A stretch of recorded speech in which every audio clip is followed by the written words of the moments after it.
ನಾನು ಆಶಾ. ಯಾರಣ್ಣ ವಿಜಯೇಂದ್ರ ಅಂತ ಇವರು ಸಾಕಿದಾರ. ಯಾರಣ್ಣ ಹೇಳಿದ್ದು? ಅದೇ ಯತ್ನಾಳ್ ಅವರು ನಿಮ್ಮ ಮೇಲೆ ಆರೋಪ ಮಾಡ್ತಾರ, ಏನು ಸಾಕಿದ ನಾಯಿ ಅವುಗಳು ಹಂಗ ಹಿಂಗ ಅಂತ ಮಾಡ್ತಾರೆ. ಬಹುಶಃ ಅಂತರ ಬಗ್ಗೆ ಮಾತಾಡೋಕ್ಕೂ ನನಗೆ ಅಸಹ್ಯ ಅನಿಸುತ್ತೆ, ನಾಚಿಕೆ ಆಗುತ್ತೆ. ಅಸಂಬದ್ಧ ಅಶ್ಲೀಲ ಪದವನ್ನು ಬಳಕೆ ಮಾಡಿದ ವೃತ್ತಿ ನೋಡಿ. ಈಗ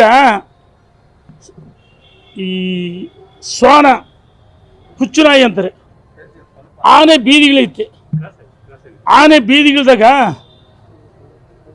ಹುಚ್ಚು ನಾಯಿ ಬೊಗಳ್ತಾ ಇರುತ್ತೆ. ಆನೆ ತೂಕ ಕಡಿಮೆ ಆಗುತ್ತಾ? ಆನೆ ಗೌರವ ಕಡಿಮೆ ಆಗುತ್ತಾ? ಬಹುಶಃ ಸರ್ವಜ್ಞರು ಇದನ್ನು ನೋಡೇ ಬರೆದಿರಬೇಕು. ಈ ಹುಚ್ಚು ನಾಯಿಗಳು ನೋಡಿ ನಾನು ಹೇಳ್ತೀನಿ, ಅವರು ಏನು ಹೇಳ್ತಾರೆ, ಬೀದಿ ನಾಯಿಗಳು 4 ಜನ ಸಾಕಿರೋದು ನಾನು ಕೇಳ್ತೀನಿ. ನಾನು ಯಾವ ವಿಷಯ ಮನುಷ್ಯನ ಹೆಸರು ಹೇಳೋಕ್ಕೂ ಇಚ್ಛೆ ಪಡಲ್ಲ. ನಾಯಿಗಿರ್ತಕ್ಕಂಥ ನಿಯತ್ತು, ನಾಯಿಗೆ ಇರ್ತಕ್ಕಂಥ ನಿಯತ್ತು ಮನುಷ್ಯನಿಗಿಲ್ಲ. ನಿಮ್ಮನ್ನು ಕರೆತಂದು BJPಗೆ JDSಗೆ ಹೋದ ಯಡಿಯೂರಪ್ಪ, ನಿಮ್ಮನ್ನು ಕೇಂದ್ರದಲ್ಲಿ ಮಂತ್ರಿ ಮಾಡಿದ್ದು ಯಡಿಯೂರಪ್ಪ.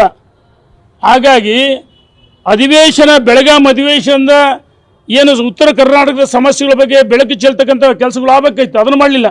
ಪ್ರತಿ ದಿವಸ ಯಡಿಯೂರಪ್ಪ ವಿಜಯೇಂದ್ರ ಅಂತೇಳಿ ಈ ಹುಚ್ಚು ನಾಯಿ ಬಗಳ್ತಾವಲ್ಲ. ಮೆದುಳಿಗೂ ನಾಲಿಗೆಗೂ ಮನುಷ್ಯ ಲಿಂಕೇ ಇಲ್ಲ. ಬೆಳಗಾಂ ಅಧಿವೇಶನ ಮಾತಾಡಿದ್ದೇನು, ಅಧಿವೇಶನದ ಒಳಗೆ ಹೊರಗೆ ಯಡಿಯೂರಪ್ಪ ವಿಜಯೇಂದ್ರ. ನಾನು ಕೇಳ್ತೀನಿ, ಆ ಮನುಷ್ಯನಿಗೆ ಭಾಳ ಗೌರವ ಕೊಡ್ತೀನಿ, ಇನ್ನು ಮುಂದೆ ಗೌರವ ಕೊಡಲ್ಲ. ವಿಜಯೇಂದ್ರನ ರಾಜ್ಯದ ಅಧ್ಯಕ್ಷ ಮಾಡಿದ ಯಡಿಯೂರಪ್ಪ ಅಲ್ಲ.